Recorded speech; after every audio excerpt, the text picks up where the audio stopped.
About a week before Scream 5 released in 2022, I posted a video on my channel explaining why the first Scream is one of my all-time favorite horror movies. At the end of that video, I expressed my slight concern regarding Scream 5, as it would be the first entry in the franchise without horror icon Wes Craven in the director's chair. I ended up really enjoying Scream 5, but became uneasy once again when Scream 6 was greenlit mere days after 5 hit theaters. Fast forward one year, and I was not only shocked, but amazed by how good Scream 6 turned out. So, I wanted to make a video talking about how insane it is that this franchise is staying consistent and well received 6 entries in. And I also want to share my personal thoughts on the 2 newest entries in the franchise. So, let's take a look at them.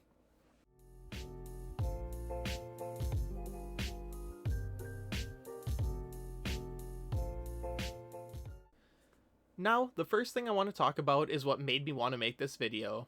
That is to showcase how crazy it is that Scream has 6 films and none of them perform poorly with audiences or critics. Take a second to think about how many franchises even have 6 films.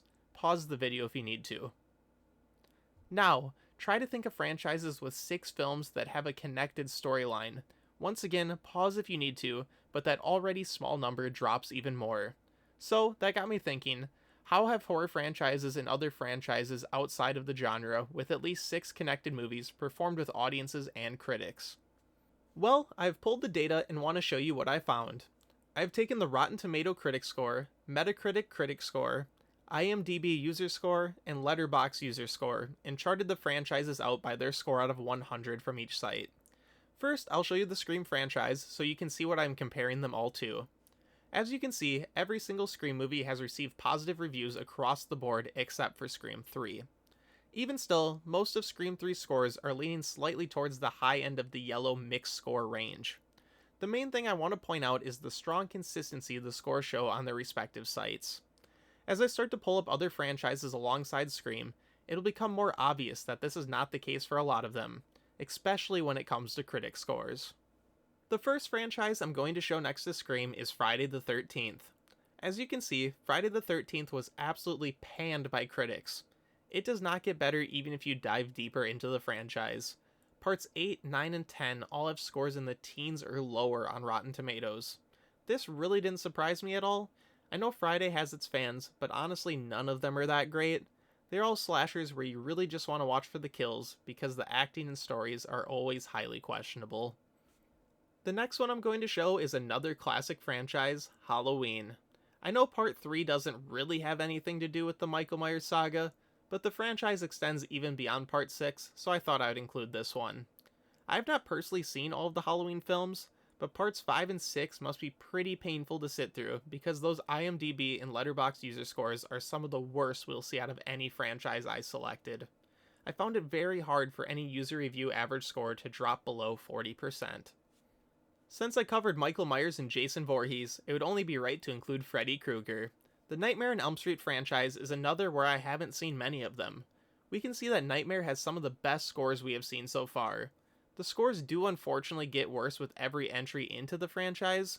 One high point for Freddy in the Elm Street franchise is Part 3 has the highest overall scores from any non-Scream horror sequel I will be showing in this video. But as we can see, even 3 of the biggest horror franchises from the 70s and 80s don't stand a chance against Scream's consistency. So let's see how more modern horror franchises hold up. Next is the powerhouse of the 2000s, Saw. This is probably one of the least shocking charts I'll show in this video. I feel most people were well aware that critics were not a fan of the extreme torture and gore that came with 2000s horror films. Being a fan of the Saw franchise, I was personally surprised to see how high the user scores were on some of these later entries. I thought for sure people would have been sick of John Kramer and his partners 5 films in, but Saw held pretty consistent mid-tier scores from the general public in the later entries. The final horror franchise I'm going to show is Paranormal Activity. I think all of these films are connected, at least I hope. I haven't seen a single one of these in all honesty.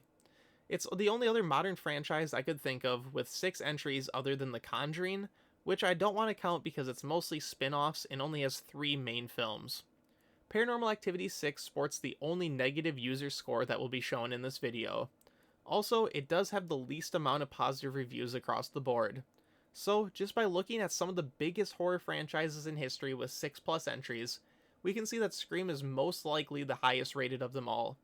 I can't say I'm shocked, but the sheer amount of positive reviews Scream has across the board after seeing these other franchises is really mind-blowing. After looking at just horror, it got me thinking about other movies from different genres. The next chart I put together was The Fast and the Furious. This franchise has a really interesting chart where we see the scores get somewhat better as the series went on.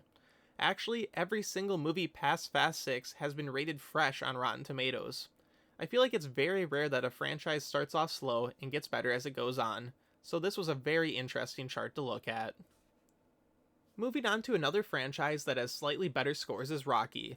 Unfortunately, Rocky 4 and 5 are really brought down by the critic scores, even if audiences like the fourth installment. Rocky is overall one of the most consistent franchises I found, especially if Creed is included as well, because all three Creed films have received positive reviews. Those earlier negative reviews hold it back from being more consistent than Scream though. If you want to see a series that blows Scream out of the water, look no further than Harry Potter. Harry Potter has a mind-boggling chart where it only has one score below 70% on any of the 4 sites. These outstanding scores continue on for the rest of the franchise, and from what I researched, I believe Harry Potter is the highest rated movie franchise with a continuous storyline. I have one last franchise I want to show, and that is Star Wars. Star Wars is the most similar franchise to Scream when looking at just the number of positive and mixed reviews from the 4 websites. Star Wars does have the slight upper hand with its insane critic and user reviews on the first 2 films. Shockingly though, the prequel scores line up pretty close to the last 3 Scream films, which I found super crazy. So now I guess the debate has to be, is Scream better than Star Wars? All jokes aside, as you can see from the data I just presented, Scream is in a very small group of franchises that can say they never received a negative review score from critics or users on the most popular movie websites. Now, I'm well aware I only pulled data from 9 different franchises, and some others may be close to or beat Scream. I do think it is safe to say that Scream is one of the most consistent film franchises of all time. While sometimes having one of the best reviewed movies of all time is super nice, it is also very difficult to deliver multiple times in a row in the movie industry. These franchises develop massive fan bases that will rip apart anything that slightly upsets them. The fact that Scream continues to deliver in a horror genre that is constantly reinventing itself is amazing. With that being said, I now want to talk about the 2 new Scream films and explain why I think this franchise continues to chug along. I'll first talk about Scream 5, because, well, it came first, and I don't have a ton of thoughts on this movie compared to 6. Scream 5 follows a new group of young adults in Woodsboro who are attacked by Ghostface. This new Ghostface also brings some familiar faces out of the woodwork that want to put an end to another killer. This 5th installment fully leans into the idea of requels/legacy sequels that have been popping up as of late, most notably 2018's Halloween. Like I said in the intro of this video, I was slightly concerned about this movie for a few different reasons. The biggest one being Wes Craven wouldn't be directing because he unfortunately passed away in 2015. The other big reasons were that it had a January release date, which never bodes well for most movies, and this was the first Scream movie to have a different main cast.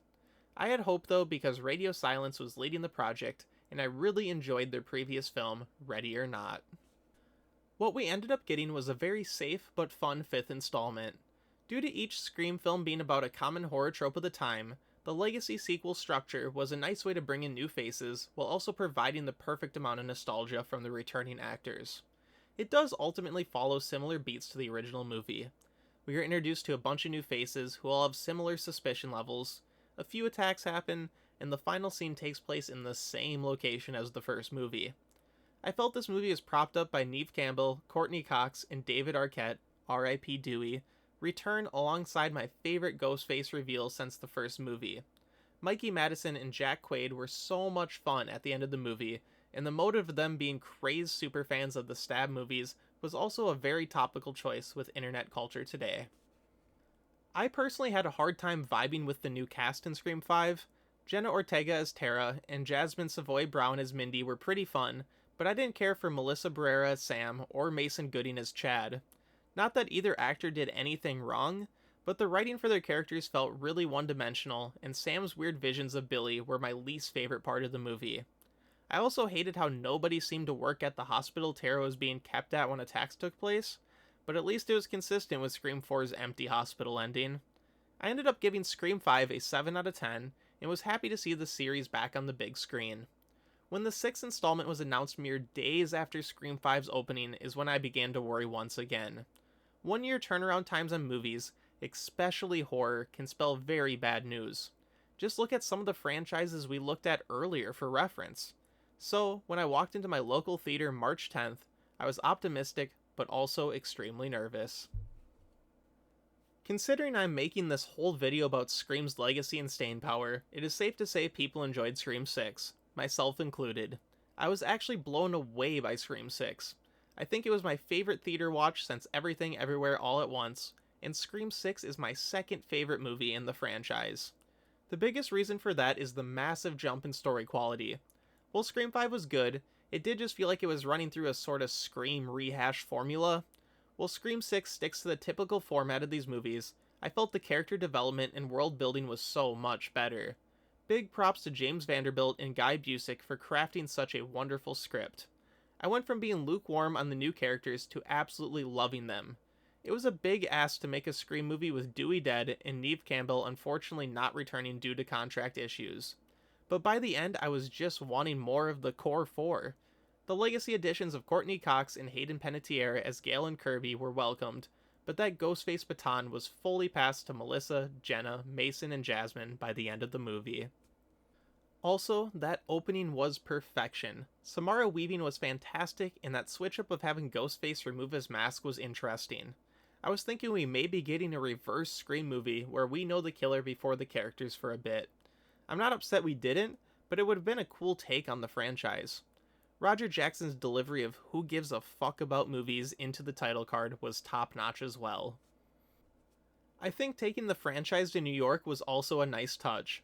The overall idea of New York was underutilized slightly, but we got the nice additions of the ladder scene, the subway scene, and a bigger city feel that just couldn't be replicated if it stayed in Woodsboro. Speaking of the ladder scene, that may be one of the most edge-of-my-seat kills in the whole franchise. This movie was very brutal even outside of that kill. The shotgun scene was gritty, people took multiple stabs throughout this movie and somehow survived, and that throat stab at the end was great. Since the commentary in this movie was all about franchises and how they get bigger, they hit the nail on the head in that department. Now, I don't think the movie is perfect by any means. My biggest issue was there being 3 killers. I felt that really convoluted the story, and I particularly didn't like Quinn being one of them. The fact there are really no hints that she could be involved, and that her dad supposedly swapped out a whole other dead body for hers before any cops arrived after the apartment fight is very far-fetched, even if you like to suspend your disbelief for the movie. I also found the final scene to be a bit all over the place, which was probably heightened because I didn't like this reveal as much as the previous film. All of this didn't ruin the movie for me, but it did hold it back slightly.